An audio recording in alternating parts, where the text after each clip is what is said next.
on the subject of melee weapons.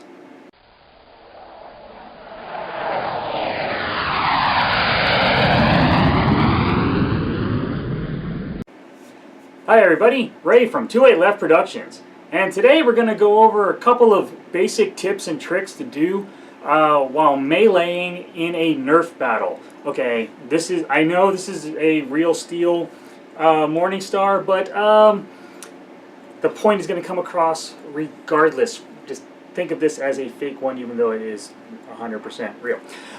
Anyway, melee weapons in Nerf don't require a whole lot of strength to use, because you're not trying to inflict damage upon your opponent. Like with this, if I were to swing this like a baseball bat and smack you with it, you would probably die because it's made out of metal and it's spiky and anyway. But a Nerf, you don't need to do that. All you need to do is just make contact with your opponent. So swinging around a Nerf melee weapon like a Morningstar or a mace or a baseball bat is not necessary. Something a little bit closer to what you would be trying to do would be something like a rapier, whereas you just want to touch the opponent. That's all you need to do. Just do a little touch. Now granted, this is also a real steel rapier and would kill you if I would stab you with it, but I'm not going to do that. But the techniques used in rapier dueling is probably closer to akin to what needs to be done in a Nerf battle.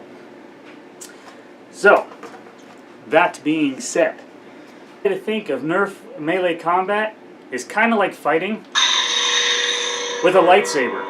You're not really trying to hack through somebody, you just need to touch them with the blade.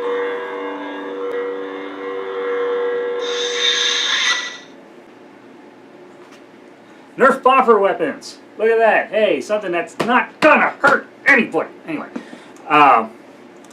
we've got my two current favorite Nerf boffers here, and these, again, you're not trying for like baseball stance and trying to wail on somebody. That's not the point. Because it doesn't matter if you hit them with full force. All you need to do is touch them and they're out. So going like this, keeping the weapon in front of you and thrusts, har har har, get all your thrusting jokes out of the way right now. Anyway, thrusts like a rapier or minor cuts, and I'm going to use the term cut only because that's the HEMA name for what this motion is called. So minor cuts like that would be preferable than actual full-on, haymaker style cuts. The other thing is, this takes a lot longer than that.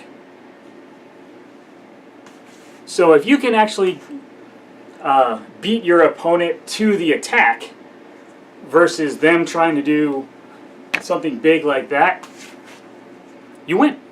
Because again, you're just trying to make a touch. You're not trying to injure your opponent. So strength generation of the attack is not a requirement. So big haymaker style things, again, not necessary. Okay, melee weapons versus shields. I've had a couple of people ask me about this because this does seem to be a little bit of an issue. A lot of times, if you're trying to attack, the person with the shield is just going to block it.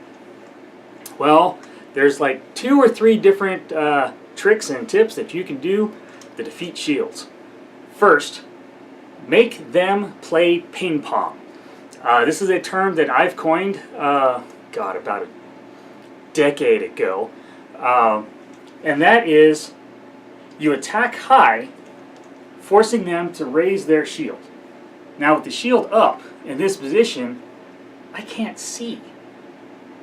So if you were to attack high and then immediately change direction and go low under their shield, so strike high for like a headshot and then immediately swing down with the rotation of the wrist like that, you can swing high and get the low hit. High and get the low hit. Surprisingly effective because there's a split second there where they can't see what you're doing.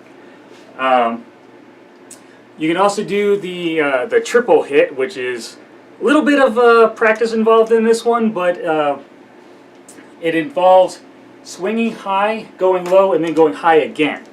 Now what this does is they go high, they're thinking you're immediately going to go low, so they go low, and now their head's vulnerable, and they get hit in the third hit. This does take some practice because you lose a lot of momentum, because that first hit, you're carrying a lot of momentum. You want to make that first hit kind of that big, wide, powerful, way beyond necessary thing. Everything I just said, before about don't do that. Well, yeah, you want to do that, but you want to telegraph it. You want them to block it. The whole point is make them put the shield in front of their face so they can't see. So they raise the shield, bounces off the shield. You immediately go low. They think you're going to do that again anyway, so they drop their shield, and now they have to go and try to bring the shield back up. And the shield's slower than the sword is, so up, down, up. And it actually works a lot better if you do that first big one, because it bounces off their shield and gives you momentum again to go low, and then the twist of the wrist to go back high.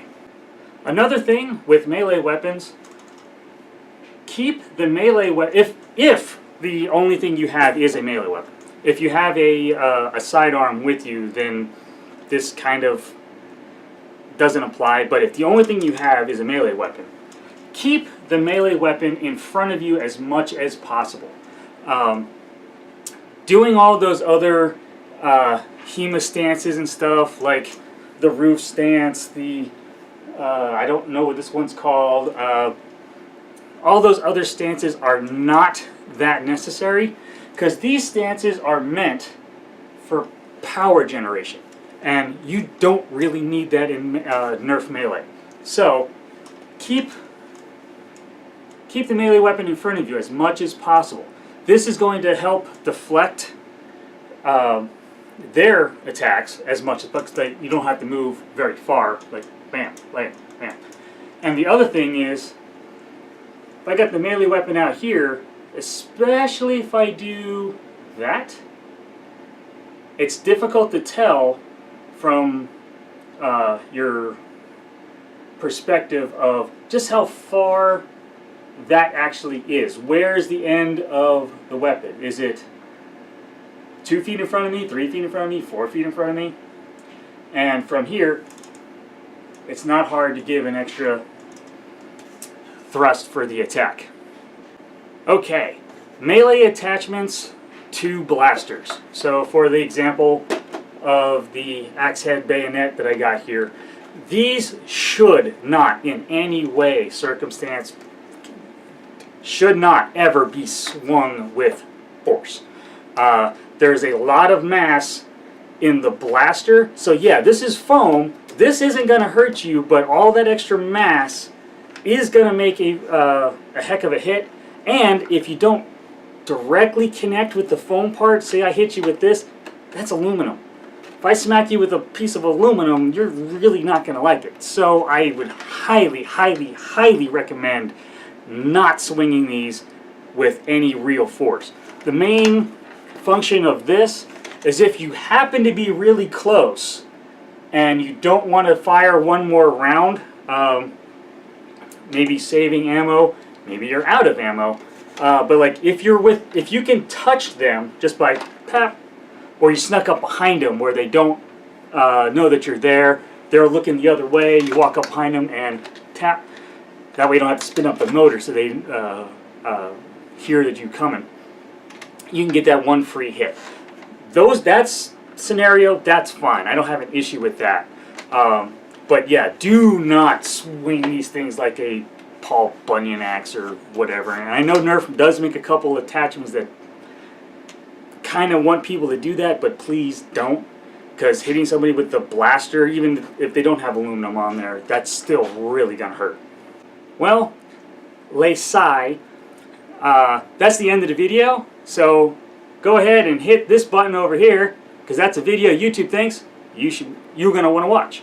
Over here is a video that I'll add in post. I'm Ray with 28 Left Productions. I'll see y'all later.